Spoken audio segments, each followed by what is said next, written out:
Welcome to the Sponsored Rider Club podcast, your guide to motorsports sponsorship. Here's your host, Josh Weesey. Welcome to this episode of the Sponsored Rider Club podcast, which is powered by 4Wheel Parts. Today's episode is 198, so we're getting very close to that number 200 mark. Super excited about that, but even more excited to bring George Hammel back on the show for the third time. He was previously featured on episode 23 and then 77. So if you want his original background story, go to 23 and you can get all of that. But since then, he's been up to a lot. He's gone through some pretty traumatic experiences and bounced back. And we want to talk about that and how it might, help you reframe your plan A, plan B, plan C, strategic planning for your career. So we talk about that a little bit in this show, and that's the secondary benefit of honestly just hearing his inspirational story, is figuring out how you might change the way you do things based off of this information. So I want to talk a little bit about 4Wheel Parts, and then we'll get into some of the other elements of this intro, and then we'll get into the show. So with 4Wheel Parts, they've got a Black Friday sale going on. Depending on when you listen to this, you might be able to hop on this still. They've got up to 50% off some of their stuff. And the biggest one is Pro Comp and LRG wheels, up to 50% off those. But they've got 30% off Smitty-built stuff, 15% off on Method race wheels. And the Method one, I'm going to check that one out personally. I got a new Raptor and it's got stock wheels and I'm like, oh, I need to change that up. But 25% off on lighting, $300 off Pro Comp tires. Best Top has $500 off things. So like, there's just, I'm scrolling through some of the website right now. It's crazy. It just keeps going and going. So check it out. Big sales on Black Friday. And if you're listening to this for the first time right now, go ahead and subscribe. I guess if you're listening to this for the 100th time, go ahead and subscribe too if you haven't already. The best way to do that is going to whatever your favorite podcast app is. The most popular ones are Google Play or Apple Podcasts. Hit subscribe, and the shows will automatically download to your phone. A lot of people listen to this on the website, which is great too. It's just a little bit harder to use. So if you want a little bit easier method, go over to one of those podcast apps, subscribe, and it'll automatically download to your phone. But yeah, that's the quick introduction there. If you could head over to Apple Podcasts and leave a rating and review, that would also be phenomenal. Because what that does, it drives more exposure for the show and ultimately more exposure for the sponsors that make this show possible. So definitely do that. That's huge. And speaking of that, we were just featured on, I think it was called Feed Spot, as the number 4 top podcast for motorsports in the world, which is pretty cool. So there was 20 different podcast lists on there. We ended up hitting number 4 on that list, and that's very exciting for me. I did post it up on some of the social media sites if you want to check it out, but either way, big thing. And we get more exposure like that with ratings and reviews and downloads, so that's huge. And it's huge for our sponsors too. So speaking of sponsors, there's a number of awesome companies that make this whole thing possible. AMSOIL, they provide amazing lubrication products, and they're a company that runs on freedom. You can find out more at amsoil.com/rider. SolderWeld, they produce game-changing metal bonding technology, and they're ready to rescue your race. TopThePodium.com, they're experts in motorsports, sponsorship, and website creation. And then Crash Act Industries, they provide human protection and extreme racing products. Now I want to spotlight another company here for a minute, Bold Racing. They're a family desert UTV race team and a long time supporter of not only this show, but my original basis for my business, which is Impact Fuel. So Bold Racing and Jimmy Moore has been around for a long time. Now, you're not going to be hearing about them as much on the show going forward because they're not going to be official sponsors for the show. They just got some changes that they're making, and, we decided that, it doesn't make sense right now to continue the sponsorship thing. But, I wish the best of luck to Jimmy and his family. They've done a lot for the show, a lot for me personally, and, it's going to be a continued relationship, just you won't be hearing about him as much on the show. I just want to kind of give a little farewell there. You might see him in the future, but there'll be a little break. But Jimmy's an awesome dude. Definitely reach out to him and connect with him so that you can kind of keep up with his fun, crazy stories as they continue on. And I also want to shout out some of our other partners, including MBRP, HMK USA, Sudboy Traction, and High Octane Coffee. And speaking of High Octane Coffee, next up we've got Joe Sylvester with your High Octane Coffee marketing tune-up. And he's going to give you a little tidbit of sponsorship advice. You can reach him at JoeSylvester8, or you can find out more at High Octane Coffee. All right, that's it. Let's get into the show. What's up, guys? Joe Sylvester here with your high-octane coffee marketing tune-up of the day. Today I want to talk about sponsor attraction. Sponsor attraction, to me, is a much better tactic than quote-unquote sponsor hunting. You want to build your brand. You want to establish yourself in the racing community and in the marketing realm of things. And, as a respected individual, as a professional, you don't want to just keep knocking on doors and hoping somebody answers. You want the sponsors to come to you. That is the most ideal situation for you to be in, and it's the most ideal situation for them. Believe it or not, companies do have, people that work for them or even owners of companies. They take notice on social media. They see what's going on, and they see the brands. They see the people that stand out. Make yourself stand out from the rest. Be very active on social media. Be very active with your press releases. Try to grow your email database. And like I said, build your brand. Make your brand something that a company would be proud to be associated with. And like I said, when they come to you, it's a much better feeling than sitting there all night long sending out 100 emails. I know this from experience, trust me. Today we've got three-time guest and the now creator / host of Dirt Life. This is George Hammel coming back.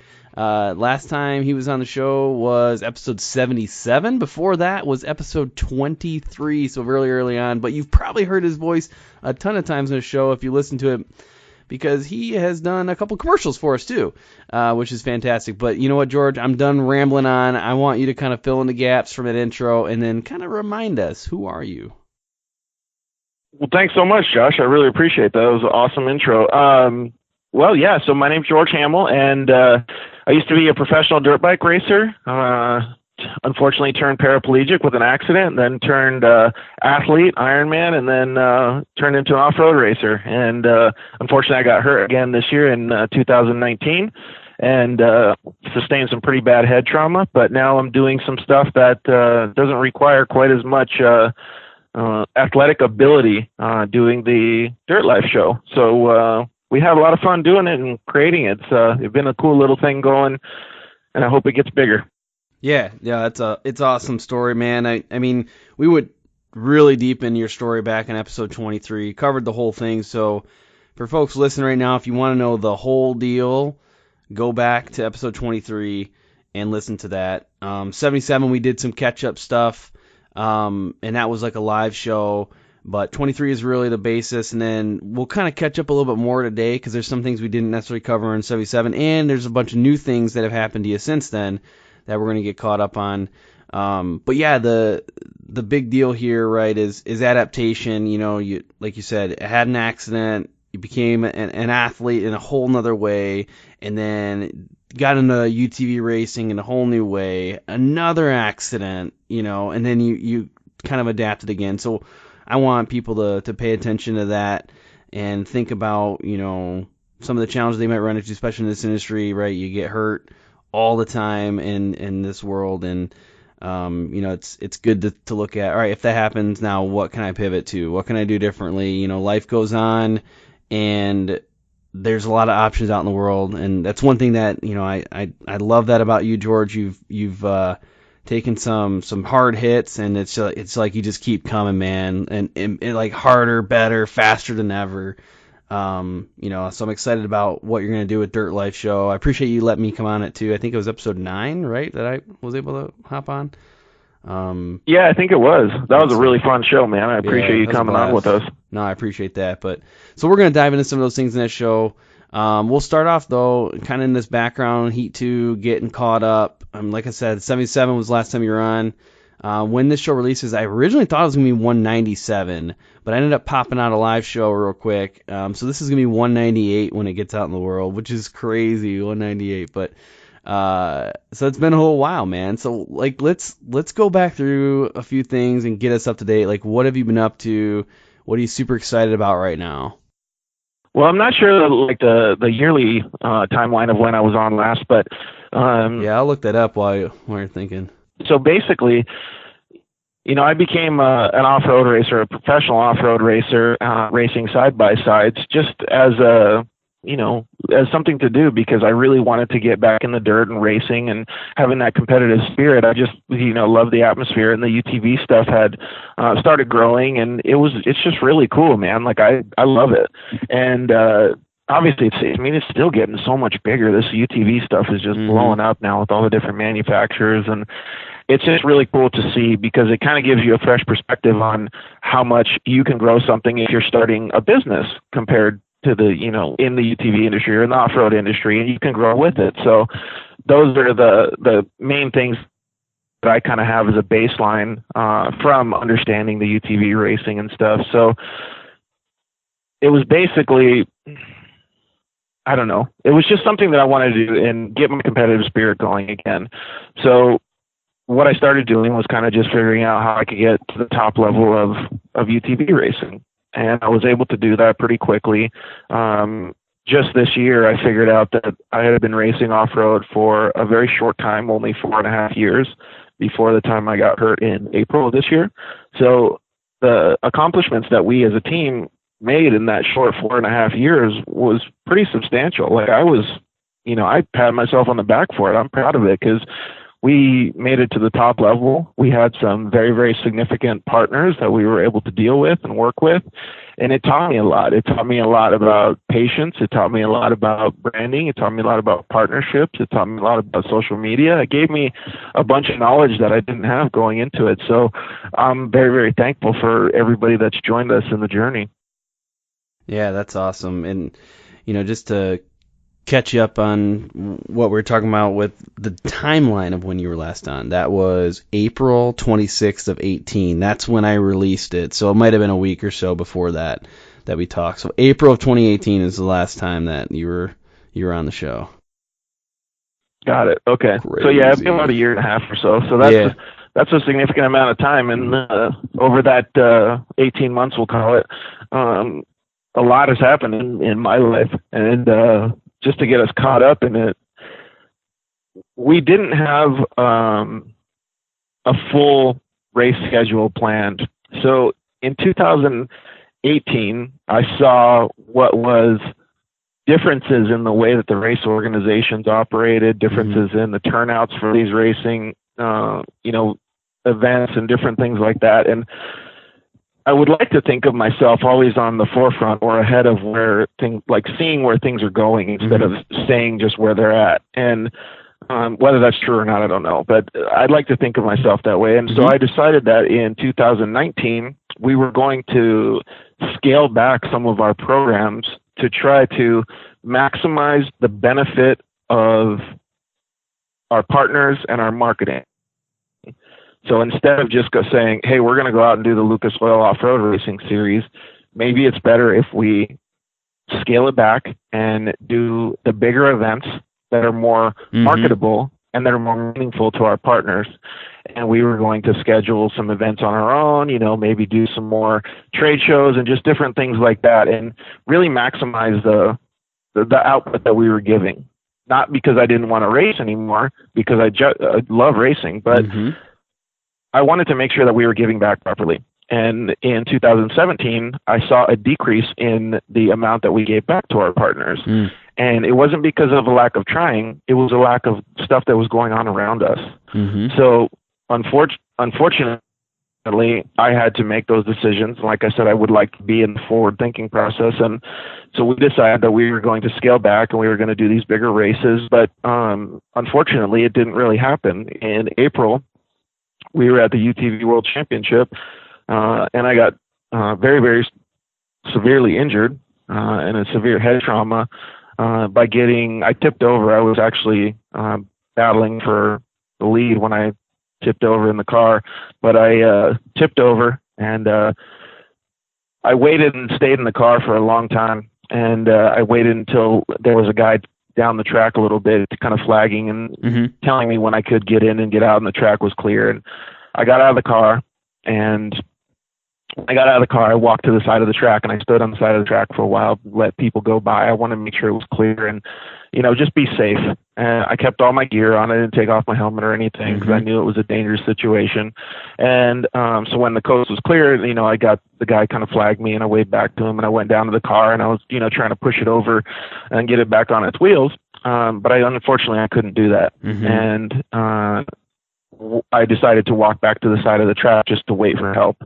And when I was walking, again, I have all my gear on, all my safety equipment, and the car is kind of on its side. And I couldn't hear anybody. There was no cars coming, so I decided it was safe to walk across the track. Well, the reason I didn't hear him is because nobody was on the throttle. And one guy came over and kind of he cleared me while I was kind of walking, I don't want to say in front of him, or just like maybe 10, 15 feet, away from him. And he cleared me, and he was going to go on his side, but the guy behind him rammed into him full speed, maybe 30, 40 miles an hour, and pushed his car into me. And unfortunately, the door bar on the side went in between. It's like the chances of getting struck by lightning or winning the lottery are better than this. Yeah. His door bar went in between my neck brace and my helmet, and hit me in the jaw and crushed my jaw and shattered my skull and broke all my eye sockets and all my teeth. It broke my collarbone, broke my arms, and then squished me between his car and my car. And I broke through his window net, and unfortunately, just kind of, I was out and fell on the ground as he pulled away. So it was a pretty traumatic, life-changing experience. And the reason I went into so much detail was because it changed my mindset so much, having to go through all this. Still to this day, it's only been April, so March, April, so 8 months. Yeah, 8 months. At the end of the year, and I wasn't even supposed to live. So I'm very, very thankful. And it's a life-changing experience that makes you appreciate things in a different way, so that you have to understand, no matter what happens in the future, I'm probably not going to be able to go back and do those same things in a competitive way like I was before. So I have to make those changes, like, you said at the beginning of the show. So adapting and overcoming and doing all these different things. Unfortunately, I've been used to that because of the things that have happened in my life previously. But it's a change. It's a necessity right now for me as well. So it's led me to definitely appreciate life a lot more. And it's shown me how much people actually care, and they want to talk and share stories and things like that. So that was kind of the catalyst to some of the new things that we're doing. Yeah, no, I think that's, it's such a big deal, and I'm so glad that you went into some of the details about the accident too, because it helps people, I think, picture what happened. And, for one, just safety at the track, right? These things can happen despite everybody taking the best precautions possible. I mean, that's why they call them accidents, right? It's a lot of times it's just you can't predict it. We have a lot of measures in place at racetracks and just about anywhere, but accidents do happen, and you just gotta be prepared when those things happen. What are you gonna do differently about it? Exactly. And I want to definitely in the next section here, and we'll get to it in a minute, I want to kind of dive into what that direction is, what you ended up doing with it. Because I want people to understand that. I want people to know, one, your story, because I think it's a good story to share, but two, I want people to know what you did with that story and what you plan to do and how you're now continuing to tweak and change, because, I talk about this on the show every now and then, is you got to have that plan B, you got to have that plan C. And even if you don't get hurt, most likely at some point, depending on what type of racing you're doing, you're probably not going to be physically capable of doing everything for an extended period of time. So you got to have that plan B. And we'll kind of talk about what you've done with that. But I have a few other quick questions here before I take a break, and then we'll come back to that. But cool. Who are some of your partners that you're working with right now? I mean, I know you still got a number of folks that you're spending time with and working with for the new show. Who are some of those folks? Well, first I'd like to say that I'm very lucky because I would like to think that I have a good reputation in the off-road world, and that's why these partners came on board with this new venture that we're doing. And most of them have been people that we've dealt with in the past, whether they were sponsors of the race team or, people who were sponsors along the way and things like that. One of the sponsors is a new sponsor, and that's Rigid Industries. And the reason that they came on board wasn't to do any create any monetary value for us, but it was something that I felt was very good for the show, because Brett Carpenter was the only person who stopped and saved me during that accident. Oh, Brett really? Carpenter runs the marketing, and he runs the marketing for Rigid Industries. Yeah. It was his first race in a UTV. Really? And I give him a lot of credit for actually saving my life.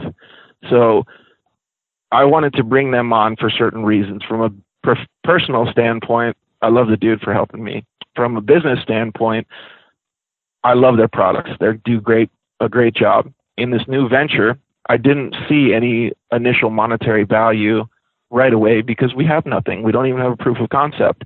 However, I wanted to make sure that we were providing the users with some sort of substantial understanding of the level of commitment that we have with the partners.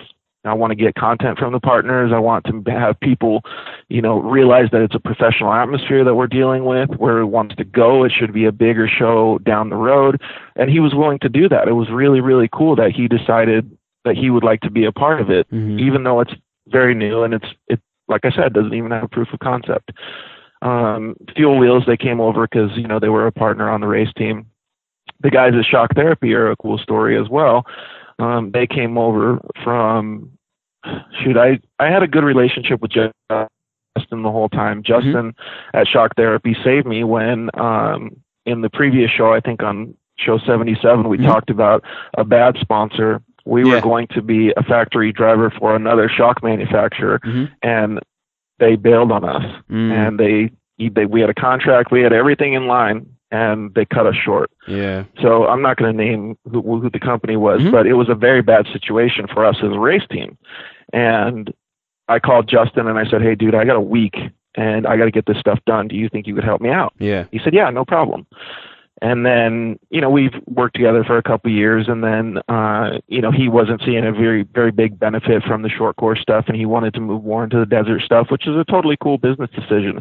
So we ended up parting ways, but we had a very good relationship. I still see him and we still talk, and, we've had lunch a couple of times, just different things like that. But him as a person, they helped with, some of the fundraising things for my rehab effort, and he's just a really good dude, and he's helped with the show. He said anything we need, things like that. He just cares about people.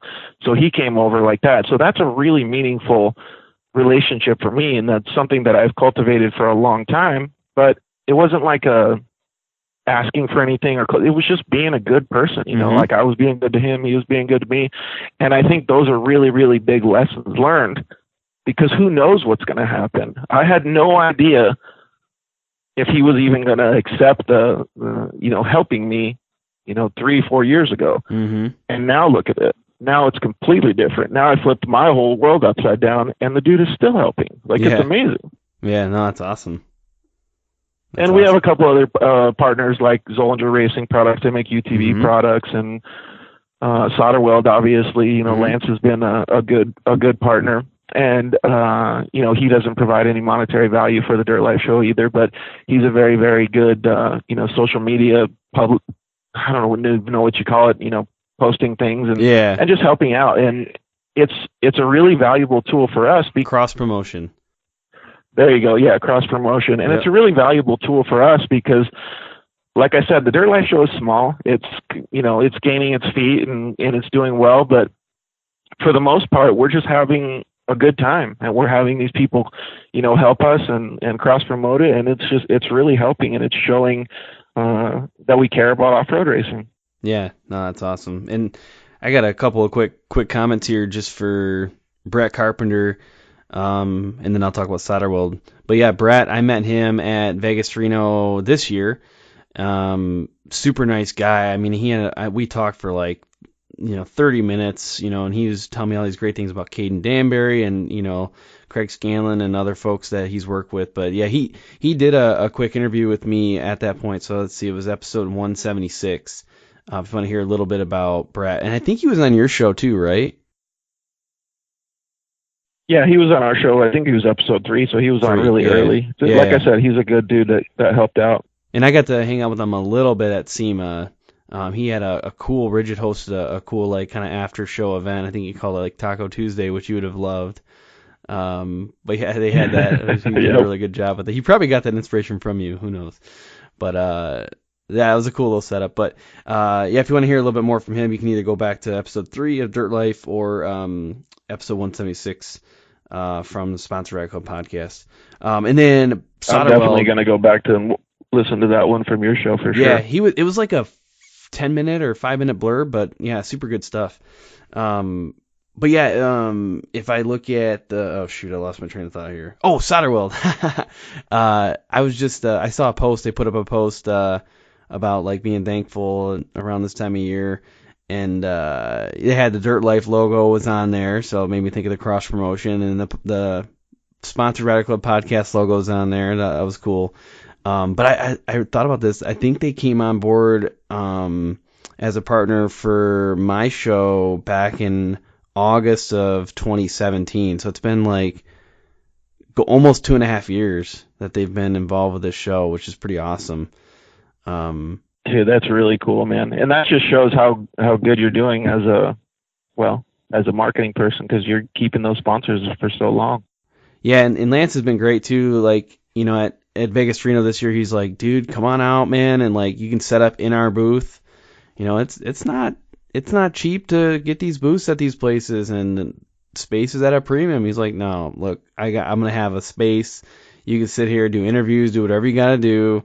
It's all good, and that's been awesome. And I didn't see Lance, but I saw his wife and Zeke at SEMA too. I got to hang out with them there. So yeah, good crew people. Awesome.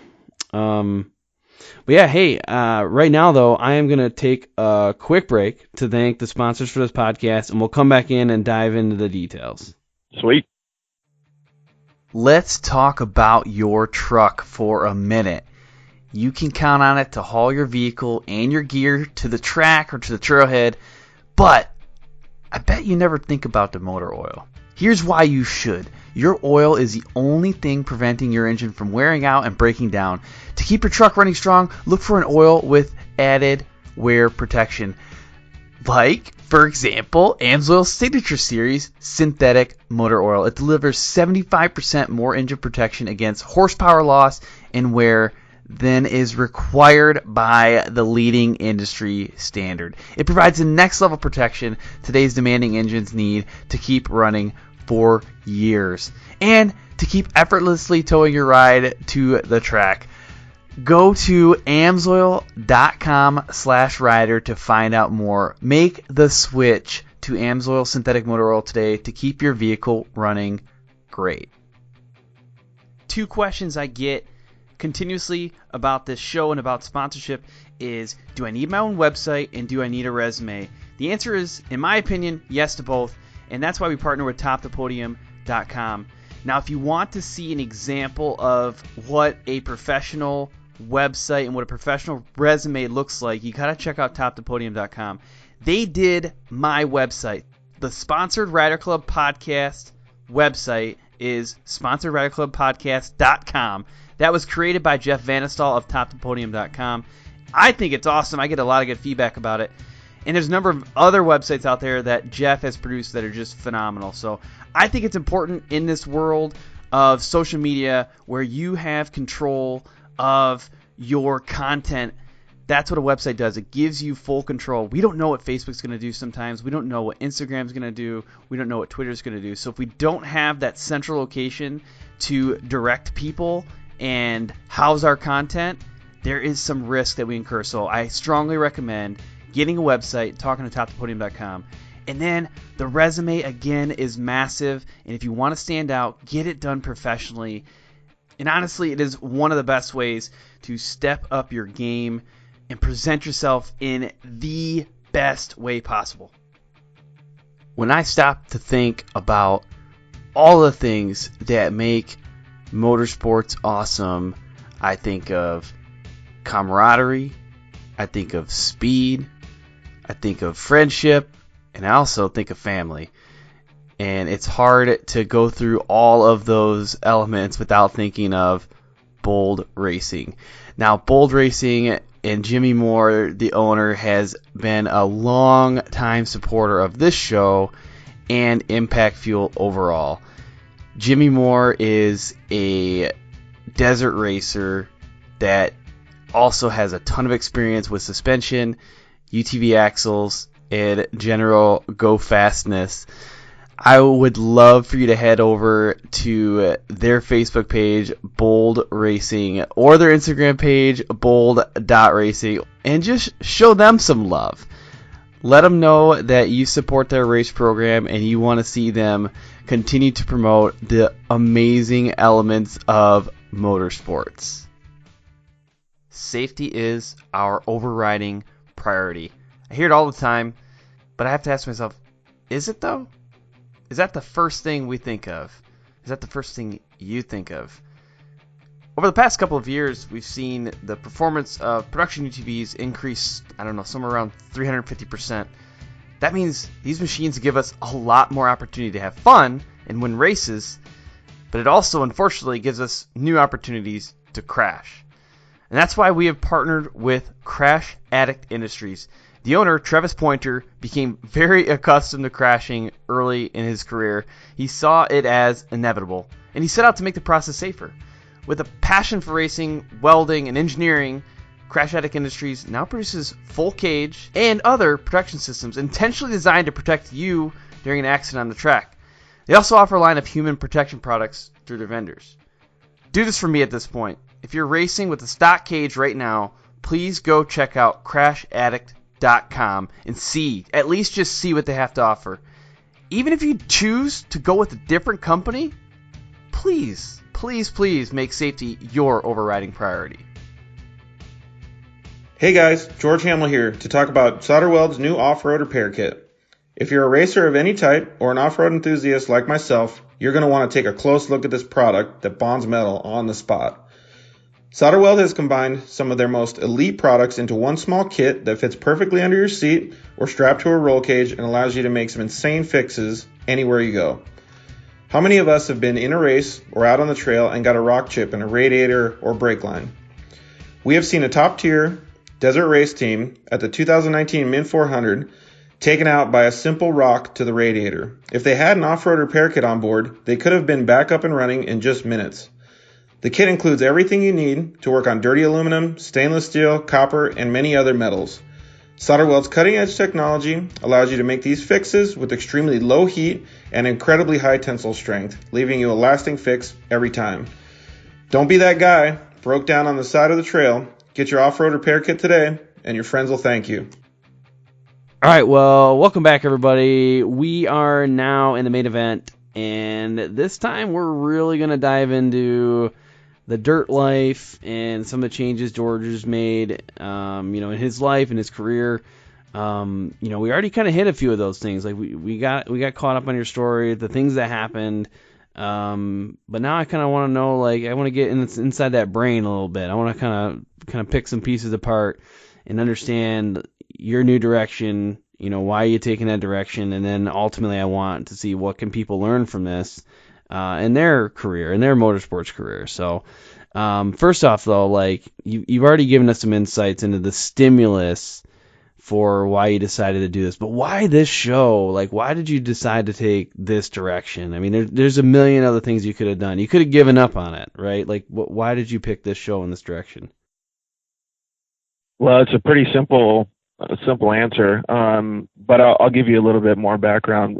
So I had worked in 2017 with, I don't know what you want to call them, but it basically a manager, and he had taught me a lot about the way to try to market myself and just be a better partner and a better racer and things like that, because I didn't see that I was able to get past a certain point in my racing. And he had done a lot of stuff with NASCAR. His name is Don Smile, and he had done a lot with NASCAR, and he's just a fantastic dude.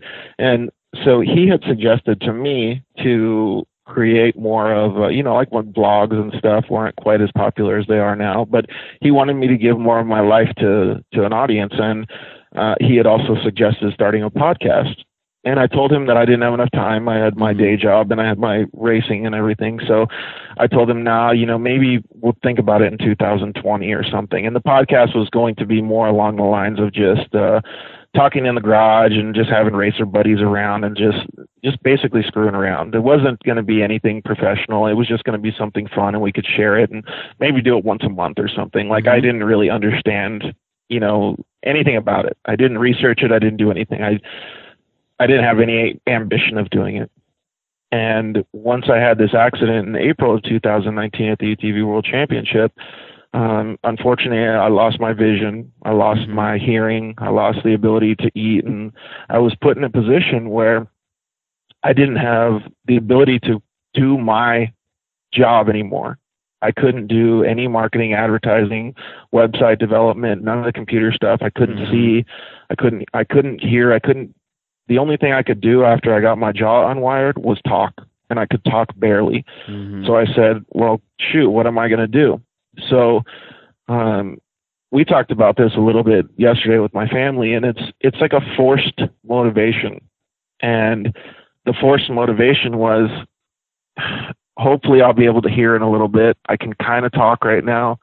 Even if I can't see, I can guide somebody into and help them maybe setting up some of the computer stuff, because my brain still works decent. So if I can talk, maybe I can try to see if in a year I could make some money doing talking.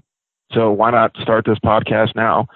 And, I've done stuff with you, and I've done podcasts with other people, and I thought maybe it had a little bit of value, and maybe I could stick to the off-road stuff. It's something that I'm into and something that I like. And so when you were talking before, how you were saying, having plan A and a plan B or even a plan C, this was my forced plan B. So I didn't really have it.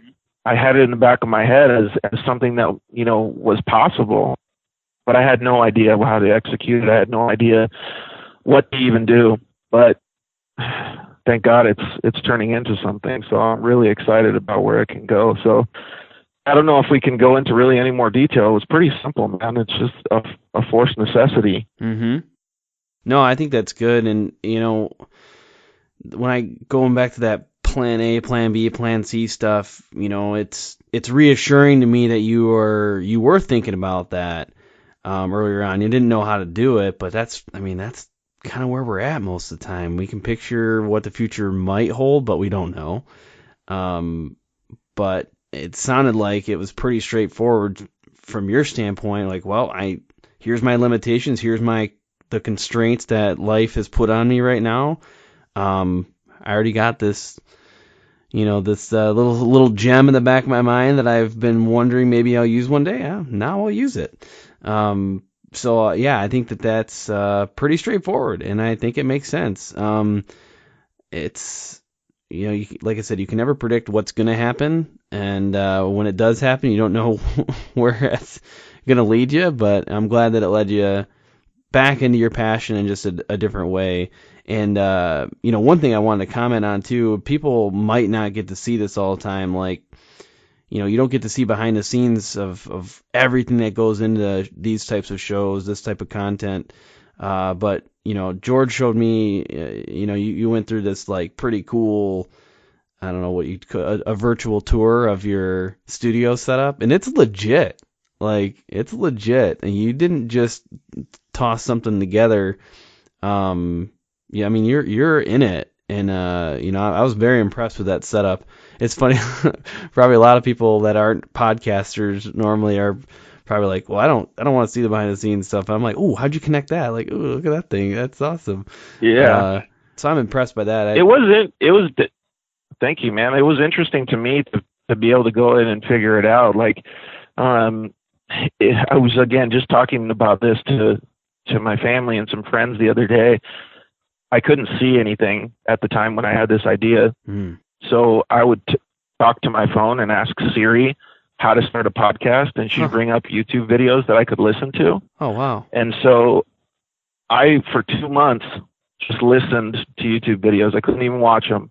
What's the best podcast equipment? What's the best audio equipment? What are the best headphones? How do you connect a computer to an audio system? How do you broadcast a live stream for video? And so within that 2 months that I had the idea, I must have listened to 1,500 videos probably. Right. And I finally got it in my head that I understood what I needed. I didn't understand really, routing cables and all this other detail-oriented stuff, but I understood the connection portion of it. And it was really, really difficult for me because I couldn't see anything. So I didn't know where we were going to connect to, but I knew what needed to happen. And I got very lucky because I didn't have any income coming in. So where was I going to come up with the money to be able to afford all this stuff? So I actually had a donation from my grandma and grandpa, and they helped buy some of the equipment for us. And it was a blessing in disguise because they were able to help out. We had a fundraiser for me, and I was able to get teeth, and so now I can look pretty in the show, eat more tacos. Yeah. So I want to explain to folks who might not have been following you through this, like, it was pretty much a full facial reconstruction, right? I mean, you went through pretty much every single procedure that's could be gone through, I think, for like you said, your eye sockets, your teeth. I mean, you had to go through all of it. Yeah, everything. Yeah. So to give a 20,000 foot view, just so we can not get too much into detail. Yeah. But, my eyes were super messed up. I broke all my skull in 20, 30 different places. I crushed my eye sockets, broke apart my jaw, lost most of my teeth, broke my nose, broke my collarbone, broke my arms, and had some very, very severe nerve damage. And thank God I didn't have any very traumatic brain injury or anything like that. I mean, obviously I got my world scrambled, but I've had surgeries. I've had my ear cut off. I've had plates put in my face in numerous different places. I had to have my eye sockets realigned and my eyes taken out of my head and all kinds of different crazy stuff. It's insane. It really is insane. But thank God I had all these people and all this, support, and it was able to move forward, and I'm healing at a very slow rate, but I'm making a lot of progress. And going down the road, like we talked about the plan A and the plan B and stuff, I had so many people, even, huge companies like Road to Recovery and doctors and everybody say, well, it looks like you're going to need to go on disability. And my answer to them was, why would I go on disability if I can think of a way to progress my life moving forward and achieve things instead of, move backwards. So I didn't want to ever do that. And that's the reason that it led me to start thinking about what my options were. And I just wanted to do something that was still good with my partners, because obviously we had contracts and things like that we needed to keep going. And I thought that it would be cool to see if we could start this podcast thing. And it worked out very well. And I'm very, very thankful that it has. Yeah. And I mean, hats off to all the different surgeons and doctors that you work with too, because, they did a fantastic job. And, that's a lot of work, and it takes a lot of strategy on their standpoint too, to figure out how we're going to execute on this. Cause that's, I don't know. They did a great job. You look great. You look fantastic. You sound great. I mean, we're on the phone right now, and if I didn't know you, right, if I didn't know your story already, and to hear how clear you're able to speak, and like I've seen pictures of you, and you're doing these videos, like you would never think that anything happened, and then to go back and see how especially you describing it, like how severe it really was, it's really impressive. So yeah, definitely hats off to the folks you've been working with there. So we gotta give them high fives. Oh yeah, I definitely do. I mean, even the doctor situation, I had to learn to become my own doctor and that whole option be a thing, because 90% of them say that they're not going to see me because I'm too messed up. So Oh my I had to find my gosh. own doctors that were experts. It's just crazy. Like Yeah. it's a business in itself. But Yeah. the people that do fix you, when you get to those people, are very, very talented, and I'm grateful. I still have a long road of recovery. On December 11th, I have to have knee surgery, get that thing fixed. I still have to have my left ear cut off and fixed, and try to get my hearing better, because right now I can only hear about maybe 30% of the Okay. stuff that normal people hear. So, Yeah. but my mouth works pretty good. I can open it, half as wide as I could before, and it functions enough to eat as many tacos as I want. Yeah, So. I'll say you can get the tacos in, so you're good.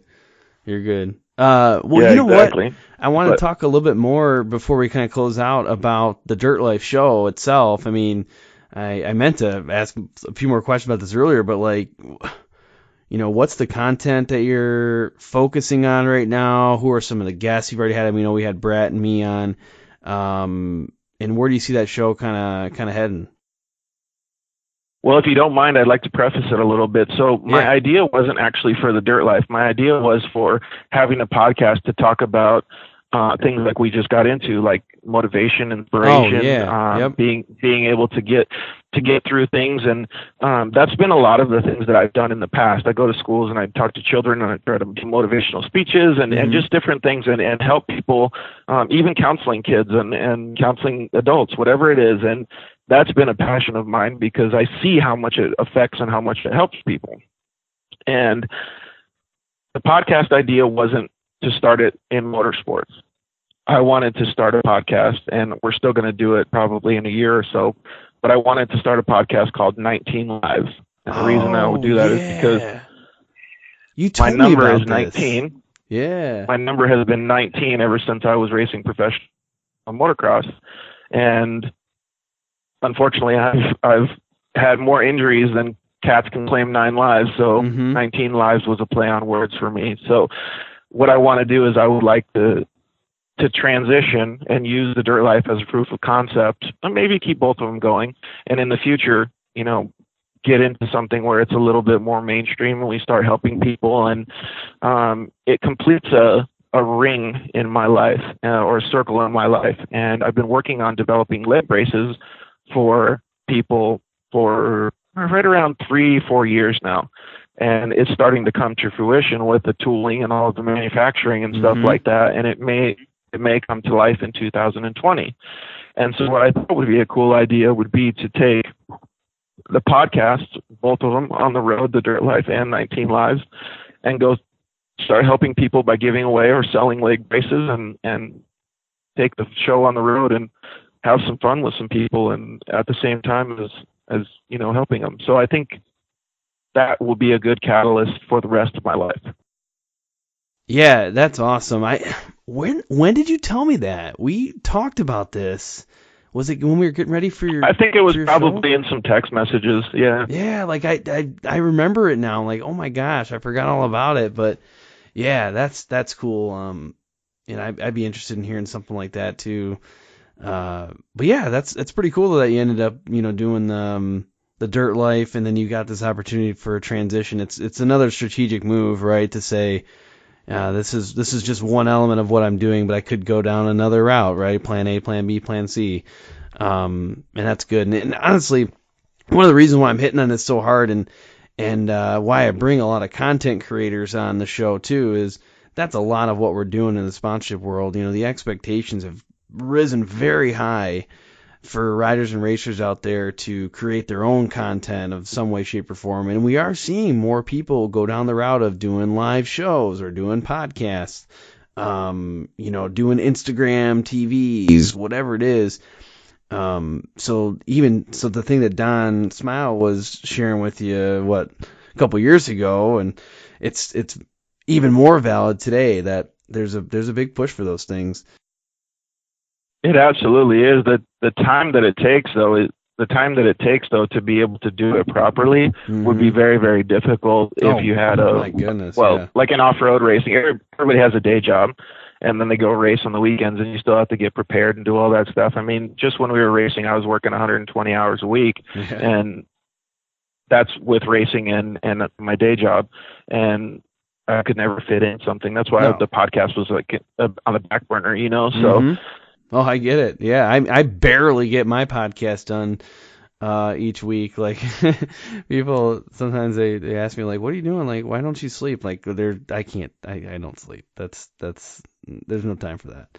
But it would be nice to have you be able to talk with people about how much the podcast does develop an audience and stuff, though, because you really hit the nail on the head when you said that it is valuable, and I never thought it would be. But, you know, seeing how the dirt life has started off, and, you know, obviously a lot of it is through my current audience or previous audience from racing and stuff like that, and, you know, how we share through different, you know, media channels and social and stuff like that. But it really is like, if you were to ask me today, would I be more valuable with a podcast live show like the Dirt Life or as a Lucas Oil short course racer? I will tell you the Dirt Life show, because it's more meaningful to be that much, produce that much social content and that much generalized content than it is to be a racer on the top of the podium. And I hate to say that, because I would love to race for the rest of my life and have people sponsor us. But it's just the nature of the beast these days. We can't get away from it. Yeah, and you know, I've actually been thinking about doing this, and maybe your comment will spark me doing this in future. I was thinking about doing a show just on kind of how to start a podcast, similar to what you were talking about. There's a million videos out there and different resources on how to start a podcast, but maybe for this, you know, this audience here would be valuable to kind of cover it. But yeah, another thing too is you'd mentioned it. I'm not sure. I think it might have been before we started officially recording this show. We were talking about how many different podcasts you've been on. That is a nice way of, if you don't have your own that you can run, you know, hopping on other people's podcasts. Like, you know, folks, if you listen to my show enough, you notice there's some reoccurring guests that come on more often than not, right? They use my show, and I use them for great content, but they use my show for getting their message out there too. They have certain things like, well, I want to update some audiences. I need a path to reach them. You know, my show offers that path. So it's a win-win for those types of things. So yeah, if you look back at my shows, you know, even this is your third time being on my show, but you've done commercials for me and stuff. Like, you know, you are a big part of this show. And a number of people like that. So that's one thing I can encourage folks right now. If you're listening, you're kind of stressed out, like, I can't do all this stuff. You know, you might be able to hop on someone else's podcast once a month or once a quarter or once a year, and get a little bit of that. And, you know, I know, like, for example, Travis Pointer, who's been on the show, he's one of those people who's been on a few times. He's sponsored a show for a while. You know, he's taken like one of his episodes and he sends it out as part of his sponsor deck. So he uses that to kind of build a little bit more of his profile. So it's like, hey, look, I do these videos, I make these things, I race these races, but also I go on and I do these other podcast things. And hey, guess what? We talk about you on there. Yeah, exactly. And you can reach other audiences and things like that. It's really cool. It's good to go above and beyond what you just said. Like, they also have places, depending on how rural of a city you live in, but they also have places where you can just go and record a podcast and they'll publish it for you too. So you can go down and basically lease the equipment for an hour a month or whatever it is, just record a podcast, and then it goes on iTunes or goes on YouTube or wherever the situation that you want to have for your marketing thing is.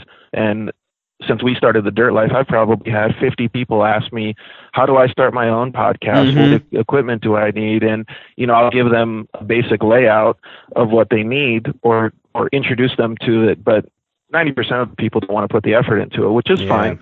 But it kind of sparked me thinking, like, exactly where you were going with this. Like, if you and I lived near each other, we would probably just share a studio and just share all the equipment and stuff. You know what I mean? And so I thought, okay, well, what if, you know, in our small town, I could just rent out the studio and have people come and record their podcast, because it doesn't just mean that they're using my equipment. It means that they're creating content, and it means that they're having a good time. It means that there's potential in partnerships and, you know, collaboration and just different things like that. So it's nice to see all these people so adventurous and wanting to do these things. Yeah, definitely. And for example, one person who's been on the show again, I think Jim Beaver's been on the show 5 times now, which that's the most, I believe, of any of my guests. But he's basically created a motorsports network. He has a couple of his own shows, but he also has other people within his network now, and they go through cross promotion and they use similar distribution channels. And yeah, he's got this. Yeah, it's a network. I don't know a better way of describing it. And that's pretty neat. So he's kind of used some of those concepts and leveraged some of those things where people are like, yeah, I have a show, I have an idea, like, together, if we kind of join forces, we can make this thing, bigger than ever. And, yeah, so that's what, when people reach out to me, it's the same thing. Like, so many people reach out, hey, how do I start a podcast? Like, I'm always all on board to get people going with that stuff. Like, let's just get this network as big as possible. Motorsports podcast, make it as big as possible. Yeah, absolutely. Well, motorsports could definitely use more, and you've done a fantastic job, and Jim has obviously done a fantastic job as well. I was on his show, one of the first shows too, and he's done a fantastic job. I mean, he's even parlayed it into being an announcer and stuff. Yep. For me particularly, though, I don't have the ambition. I love the shows and I love talking to people and I love doing it as motivation, but I want to keep it at that level. I don't have the ambition to have this be a full-time job or anything like that. I really think that for me, my path is creating those leg braces and helping people that were in situations similar to me to be able to walk again or to be able to bicycle again or different things like that, and really making what I consider in my heart a big difference for their lives. And if the podcast is something fun for us to do, or it's something that helps people or motivates people, then man, that's even better. So definitely, for me, it's just going to be a secondary piece. And if it can support itself with the sponsors, fantastic. Definitely. Awesome, man. Well, hey, that's a lot of the content that I want to cover today here. So it's kind of time to wrap up. I always end every show with this, or at least almost every show.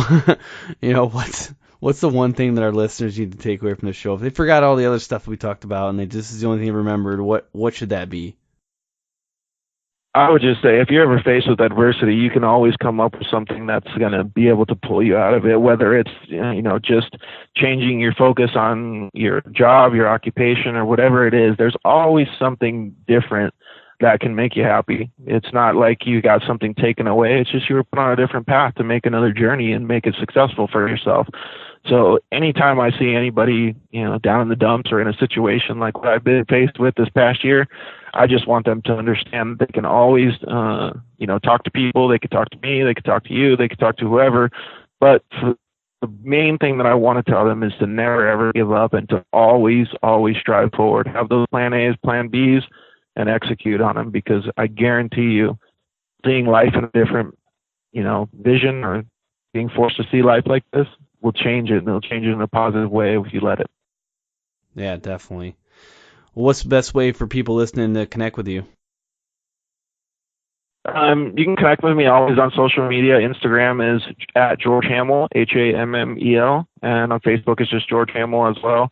Probably Instagram's better. I don't think I have the availability for any more friends on Facebook. I got told that the other day. Instagram at George Hammel, and then if anybody's interested, they're more than welcome to come check out the Dirt Life too. So it's at the Dirt Life Show on Instagram and Facebook, and they can check it out on YouTube too if they feel like it. Yep, sounds great.